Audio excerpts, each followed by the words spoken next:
ओम नमः सिद्धेभ्यः। ओम नमः सिद्धेभ्यः। ओम नमः सिद्धेभ्यः। अहिंसा परमो धर्म की। आचार्य गुरुवर श्री कुंद कुंद भगवान की। आचार्य गुरुवर श्री ज्ञान सागर मुनि महाराज की। आचार्य गुरुवर विद्यासागर जी महामुनि राज की। समस्त आचार्य संघ की।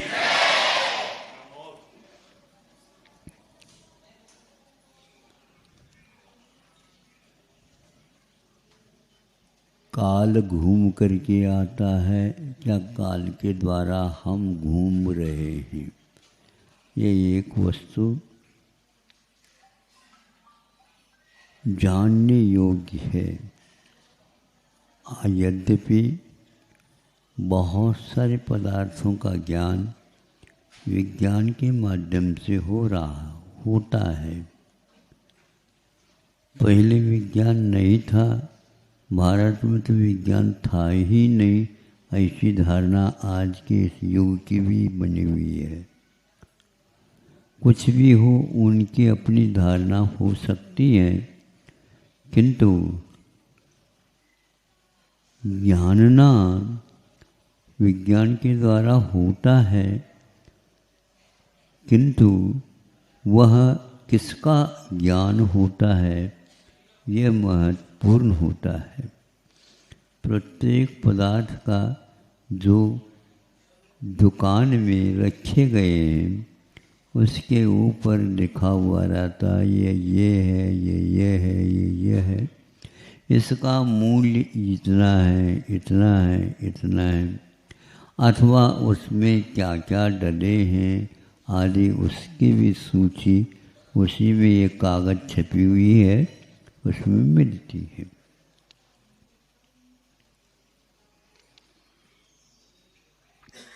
किंतु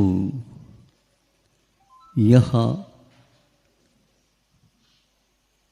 पर का ज्ञान हुआ क्या स्व का ज्ञान हुआ, ये महत्वपूर्ण है।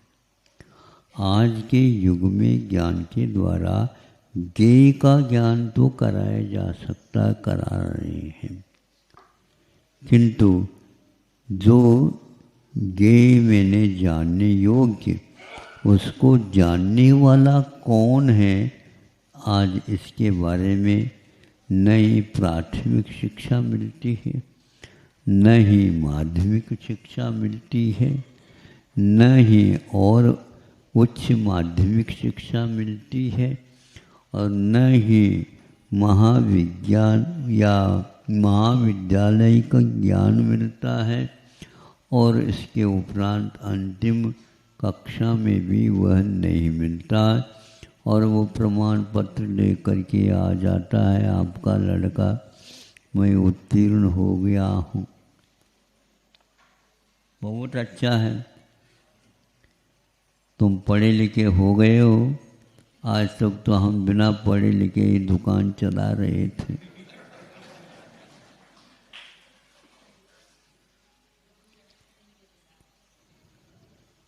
ये चलता है क्या चलाया जाता है, बहुत महत्वपूर्ण है। 4 पहिया लगा दी, गाड़ी तैयार हो गई, गाड़ी चलती है नहीं, उसमें कोई बैठेगा और वह चलाएगा तो कहने में आएगी गाड़ी चलती है, गाड़ी चलाई जाती है। आज का युग वैज्ञानिक युग है, इसको चलाया जा रहा है, यह चलता नहीं है। और जो चलाया जा रहा है, तो चलाने वाला है, वह इसी के पीछे है। सबकी कीमत मूल्य तो वह बता रहा है, मूल्य बता रहा है, किंतु मूल्यांकन करने वाला कौन है, यह आज विश्व के सामने शून्य है। ज्ञाता, दृष्टा, ज्ञेय और दृश्य, ज्ञाता मतलब जानने वाला। आप अपने आप को मानते तो हो, लेकिन किस रूप में मानते हो? इस शरीर के रूप में मानते हो। और इसके लिए जो उपयोगी है उन्हीं का संकलन आप लोग अच्छे ढंग से करते हो। तुलनात्मक दृष्टि से अड़ोस पड़ोस की अपेक्षा से मैं बहुत सुखी हूँ। कोई भी व्यक्ति अपने आप को दुखी नहीं मान रहा। भिखारी भी कहता है कि मैं बहुत सुखी हूँ, आप लोगों की कृपा है।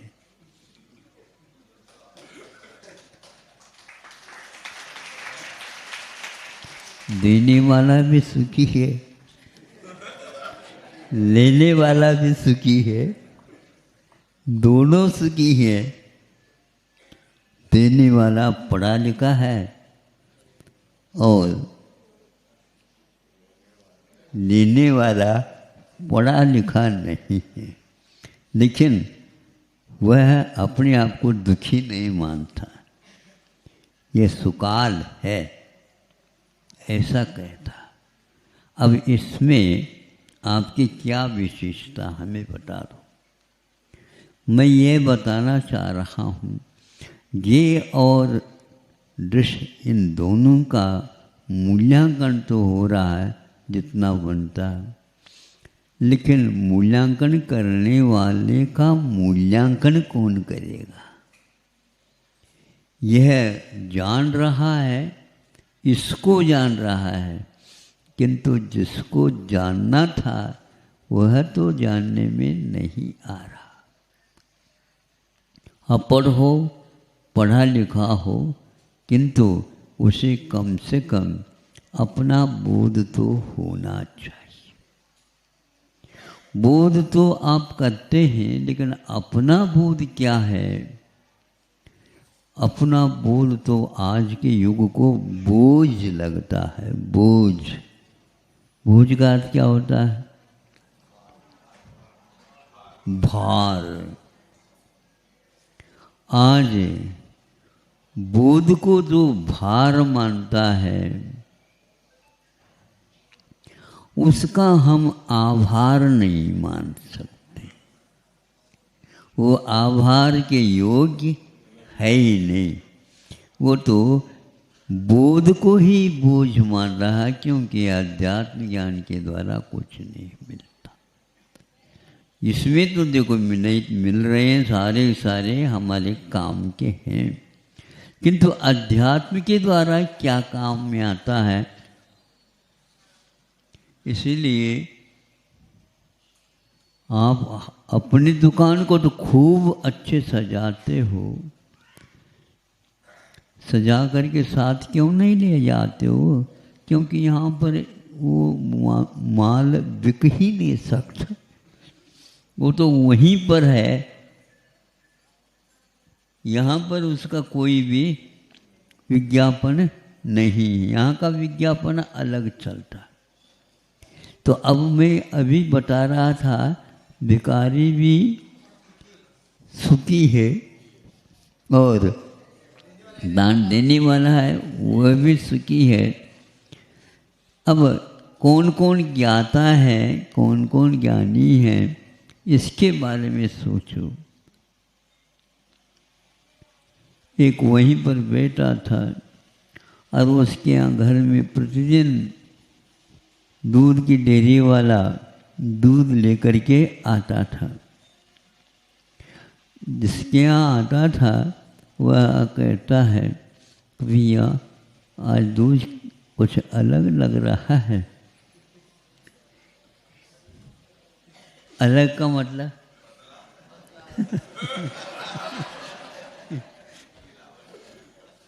किंतु वह कहता नहीं, ऐसा है ही नहीं, हमारे यहाँ होता ही नहीं ऐसा। कोई बात नहीं, ये दीवार है, नहीं समझे? ये दीवार है और इसके ऊपर हम भी यहीं पर आप दोनों खड़े हैं।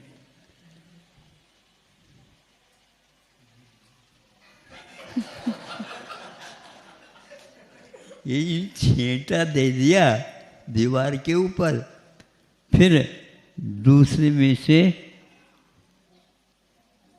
दूसरा छींटा दे दिया। पहले का जो छींटा दिया गया था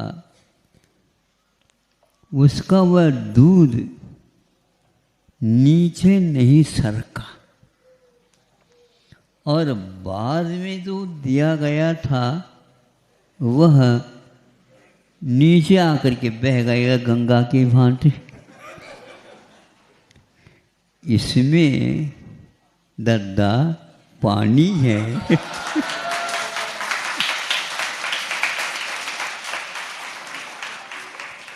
और इसमें बिल्कुल 100 टन सोना जैसे कहते हैं ना, हाँ, इसमें एक बूंद भी नहीं है। इसलिए दूध कहता है इसमें पानी नहीं है तो मैं क्यों इसको भेजूं। और ऊपर इसी वाला कहता नहीं, हमारे पास नहीं रह सकते हो आप, हाँ, क्योंकि दोनों की कीमत में अंतर है। इसमें पानी मिला हुआ है, इसमें पानी नहीं है। ये कौन कह रहा है? नहीं, दूध नहीं। जो पढ़ा लिखा नहीं है, वैज्ञानिक नहीं है, दुनिया की मूल्यांकन करने वाला है, प्रत्येक पदार्थ के ऊपर मूल्य लिख रहा है, लेकिन लिखने वाला का मूल्य क्या है आज तक इसको युग को है ही नहीं। जो व्यक्ति एक चम्मच में दूध में कितना पानी है ये नहीं जान सकता, उसको कभी भी हम कह नहीं सकते कि यह मुक्त नहीं हो सकता। लेकिन जब तक उसमें पानी मिला हुआ बूंद रहेगा तब तक आप विश्वास पात्र नहीं माने जाओगे। इसलिए अपने बच्चों को सही दूध क्या है और सही गलत दूध क्या है ये तो कम से कम सिखाओ ताकि वह स्वस्थ हो जाए। किंतु आज उस प्रकार के स्वस्थ होने योग्य दूध को वह खाने लायक ही नहीं रहा है। इसलिए उसे सही दूध की पहचान कराना आवश्यक है। वह तो जानता है इसमें क्या है, इसमें तो 1 चम्मच दूध है और बाकी चाय है। नहीं समझे, वह आपके ऊपर विश्वास रखता है क्योंकि उसके डाले में ना उस चाय का रंग गुलाबी नहीं हो सकता। क्यों, सही है कह रहे हो? सही है, अच्छा, आप समर्थन कर रहे हो। देखो, क्योंकि उसे मालूम है चाय गुलाबी होती है, लेकिन मूल में चाय गुलाबी नहीं होती है, काली होती है, काड़ा काड़ा, उकाली उकाली जिसको बोलते। इसीलिए आपको एक पदार्थ का जो अपने आत्म तत्व का बोध यदि नहीं है, बाकी सारे बोध लेकर के आए हैं, उसको मैं बोझ मानता हूँ, भार मानता हूँ, उस भार का मैं आभार नहीं मान सकता। अहिंसा परमो धर्म की।